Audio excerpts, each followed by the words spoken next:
Sering kita dengar lemahnya seseorang di dalam bermakrifat kepada Allah, yaitu setelah kita lihat kebenarannya di kalamnya sendiri. Kalau hadis jatuh ke riwayat sebuah nabi dan sabda jatuh kepada arasnya sebuah rasul, tapi kalau kalam adalah amanah yang mewakili Allah di dalam mengkalamkan, yaitu dikatakan dengan dalil. Ini yang dikatakan kalam.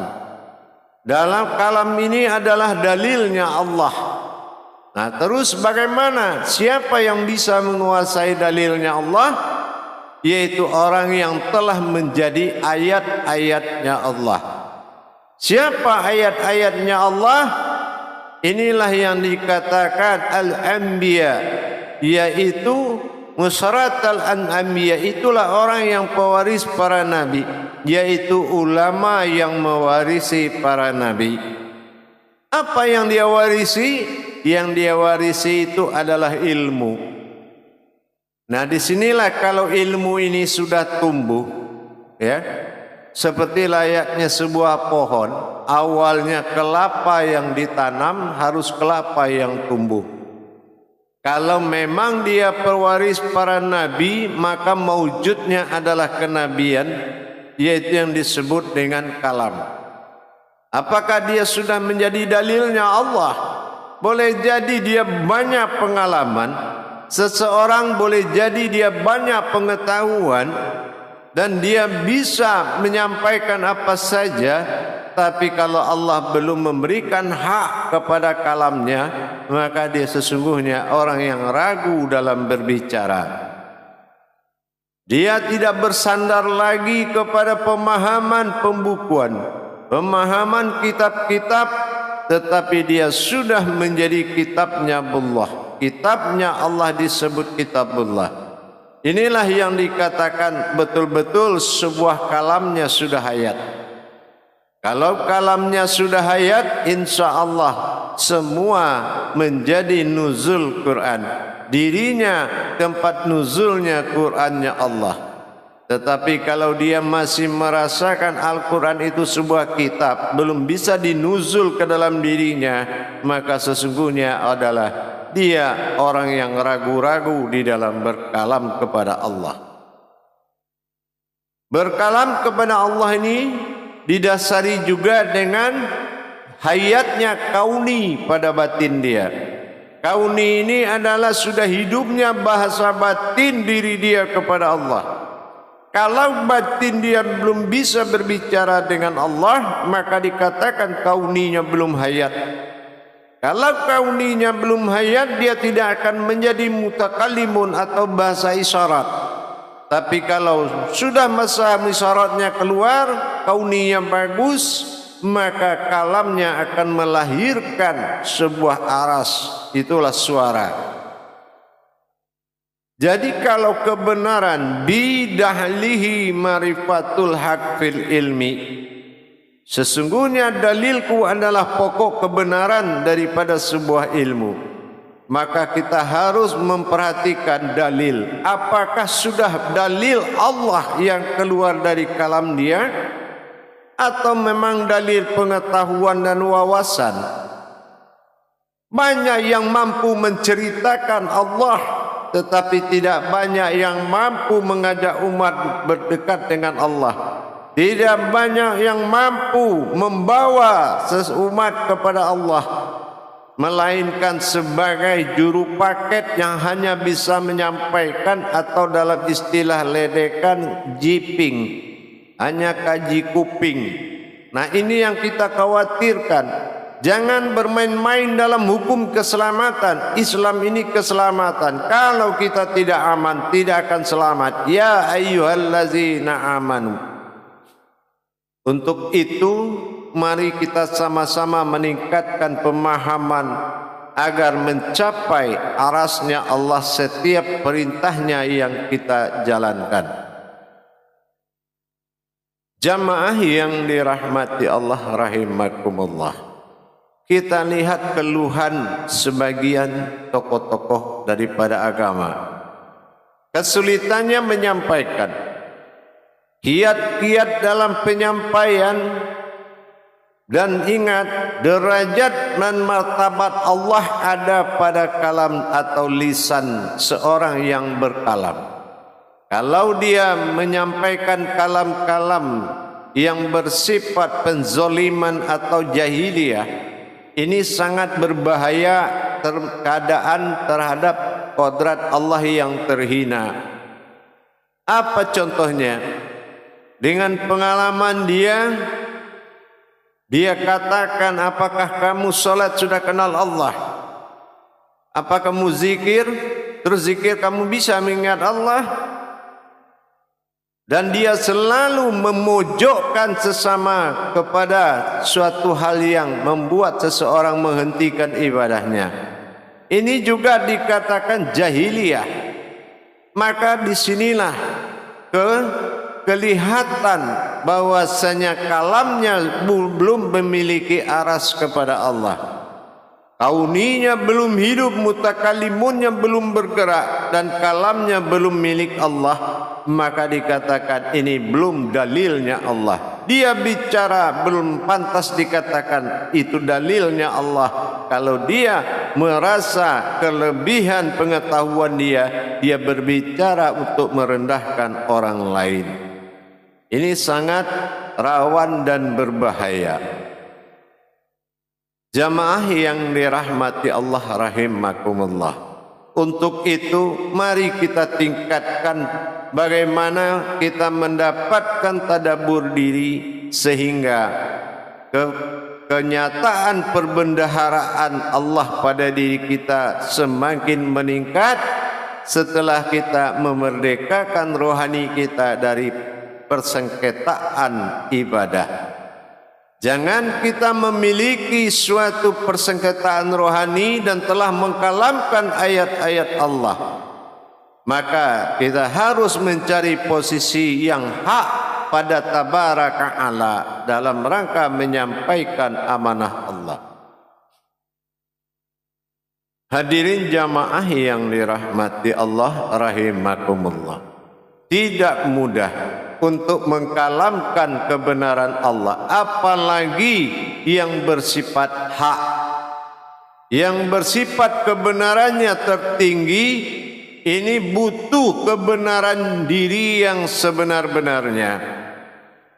Kalau ayatnya masih berupa tulisan, belum bisa dia lebur ayat menjadi kauli menjadi munajat menjadi marifat keluar menjadi kauni, maka dikatakan kesempurnaan kalamnya belum afdol. Maka dikatakan afdalul zikri fa'alam annahu, tidak akan afdol zikir seseorang yang belum mengenal aku, kata Allah. Kenapa? Inilah yang dikatakan kalam tadi. Kalau memang dia belum mendapatkan hak kalam dari Allah, sementara dia memiliki kesempatan dan kemampuan untuk tampil, ini sangat berbahaya bagi umat Islam yang membutuhkan jalan. Rekayasa bahasa, mengarang menciptakan kitab-kitab keindahan, apalagi memajukan riwayat-riwayat yang tidak berhubungan dengan tauhid diri umat, ini sangat berbahaya dan mengancam keselamatan umat. Maka dari itu, dirikanlah aras betul-betul mencapai kekuatan yang murni, zat dan sifatnya Allah dalam diri kita. Azalinya Allah telah menjadi alam kolbi yang berdiri dalam kolbi. Sifat Allah memang bergerak ilmu dalam kolbi. Fi izzatullah memang sudah menjadi kodratnya kolbi. Maka sirullah akan menjadi suatu hayat dalam kolbinya. Jamaah yang dirahmati Allah rahimakumullah. Kita selama ini melihat perkembangan Islam yaitu adalah berupa wadah. Tapi pernah enggak kita berpikir perkembangan Islam di dalam kodrat diri manusia? Pernahkah kita berpikir mendirikan rumah Allah dalam diri manusia? Kita hanya bisa berpikir bagaimana rumah Allah di atas tanah, membikin masjid sampai berupa emas, intan, berlian. Tapi kalau rumah Allah, qalbi mu'mini baitullah, itu saja masih porat-poranda, bagaimana solat itu bisa sampai kepada Allah? Semua isi alam ini akan sirna dan binasa, melainkan kodrat dan ilmunya Allah. Tapi kenapa kita tidak berpikir kembali membangun rahim batin Allah tadi? Bagaimana kita membangun baitullah dalam kolbi umat Islam, dalam kolbi mukminin, dalam kolbi orang yang berilmu? Kenapa kita tidak bisa membangun itu? Karena mungkin yang membangun juga tidak bisa, atau tidak paham, atau masih jatuh ke dalam alam fasik yang mana aku tahu orang tidak boleh tahu. Inilah yang harus kita hentikan pemahaman kebenaran Allah yang berhenti di pribadi orang-orang lain. Pribadi yang sangat mengambil kesempatan kehidupannya di dalam perjalanan-perjalanan tauhid. Ini yang harus disingkirkan. Untuk itu, mari kita sama-sama kembali membuka diri untuk kembali belajar. Karena dengan kita belajar, kita terhindar dari kefasikan. Dengan kita belajar, kita terhindar dari kemunafikan. Insya Allah para jemaah sekalian yang dirahmati Allah. Hadirin jamaah yang dirahmati Allah, mari kita sama-sama betul-betul belajar kembali, mundur selangkah untuk maju 1000 langkah. Tidak ada kata-kata terlambat di dalam sebuah kebenaran. Tidak ada kata-kata istilah terlambat, sudah tua, baru mau belajar. Tidak ada. Untuk apa kita hidup 100 tahun di dalam kesalahan? Lebih mulia hidup 1 hari dalam kebenaran daripada hidup 100 tahun dalam kesalahan. Begitu jamaah sekalian yang dirahmati Allah. Meningkatkan kualitas diri adalah solusi awal. Meningkatkan kualitas ibadah adalah tujuan utama di dalam mendirikan arasnya Allah agar dimuliakan oleh Allah. Kita lihat sekarang, banyak pemahaman-pemahaman yang membuat syiar Allah ini terganggu oleh golongan-golongan. Setan tidak hanya di luar Islam, setan itu justru di dalam Islam. Dan setan banyak punya pengalaman dalam Islam. Jadi kita jangan sekali-kali tanggung-tanggung dalam belajar. Karena kamu bisa diambil alih oleh setan dalam pengendalian ibadahmu.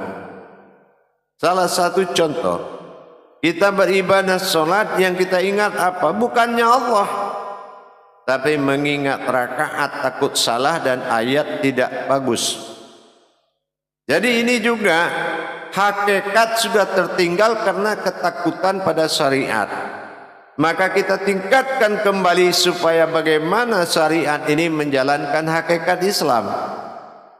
Inilah yang harus kita perhatikan dengan sebaik-baiknya. Jamaah yang dirahmati Allah rahimakumullah dimanapun berada, sendiri atau tidak sendiri, kebenaran Allah pada kalam sangat menentukan. Makanya kita harus meningkatkan kenyataan Allah pada diri kita, yaitu diri yang hakikat. Sehingga aras Allah itu akan naik. Lihat saja orang yang tulus dalam belajar. Dia kenapa mengalami bisa-bisa, tiba-tiba aja bicara bisa ke tingkat-tingkat tauhid, padahal ilmunya baru sedikit.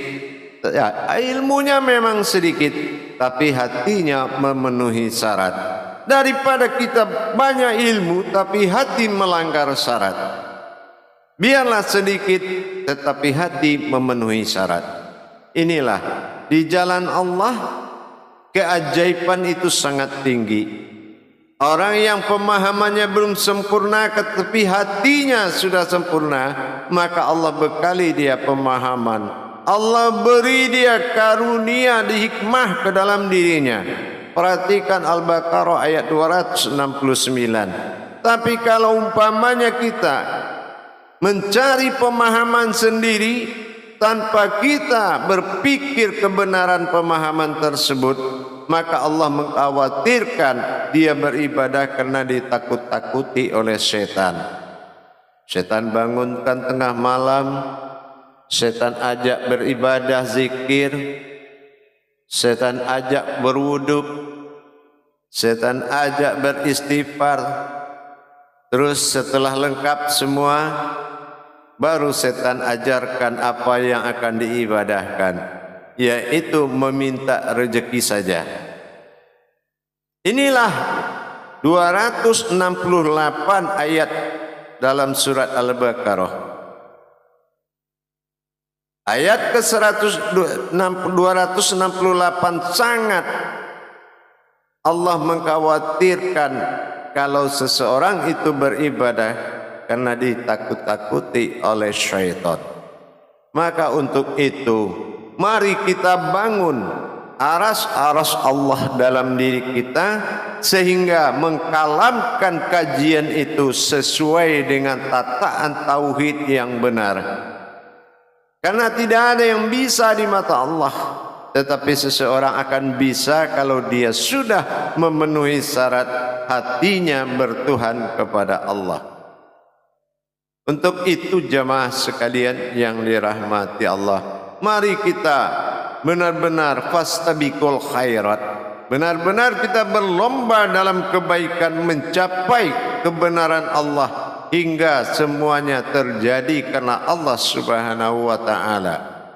Tapi kalau kita masih mencari tuntunan buku-buku di toko-toko Gramedia semua, terbitnya pemahaman-pemahaman orang-orang yang dahulu-dahulu, terbitnya pemahaman-pemahaman istilah-istilah di luar negeri, terbitnya pemahaman sekolah-sekolah tinggi di luar negeri, tapi tidak satupun yang pemahaman Allah yang disiratkan di dalam Al-Quran dia suratkan berupa kalam. Dia tidak mampu mentadabbur Quran, malah kabur ke kitab-kitab riwayat lain. Bagaimana bisa nasib umat bisa selamat kalau tokoh agamanya mencari buku cetak luar dalam?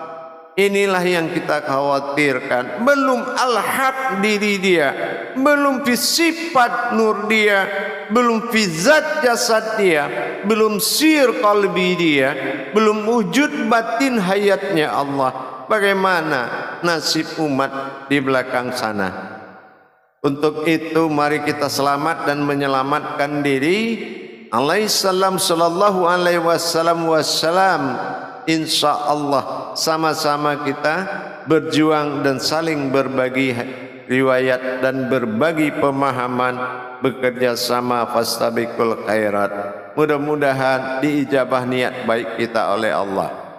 Makanya kita lihat, untuk mengkalamkan sebuah ilmu tidak semudah apa yang dipikirkan, tetapi butuh kebenaran kodrat ilmu dengan nyata di dalam diri kita. Insya Allah para hadirin dan jamaah sekalian dimanapun berada, mari kita cari kenyataan dan kita dirikan kenyataan Allah. Al-bayyinatun, bagaimana kita mendapatkan kebenaran Allah agar sempurnalah apa yang kita sampaikan.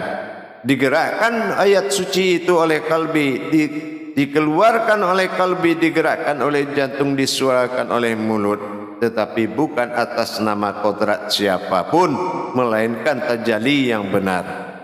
Untuk itu para hadirin sekalian, perbendaharaan Allah ini menentukan fungsimu ke tengah umat. Kalau fungsi perbendaharaan Allah ini masih minus di dalam diri kita, maka kita harus kembali belajar, memperdalam wawasan dan ilmu-ilmu hakikat daripada amal dan ibadah ini, supaya kita mudah mencapai jamaah dalam memimpin keselamatan menuju Allah Subhanahu wa taala. Jangan kita minus atau fakir di dalam berayat kepada Allah, tapi haruslah kita benar-benar sami'na wa ta'na dalam belajar. Carilah segera mursyid dirimu, amankan dirimu dan keluargamu, tentunya dengan berimam kepada mursyid, insyaallah. Maka tingkatkan kualitas dirimu untuk menuju kebenaran kualitas ibadah.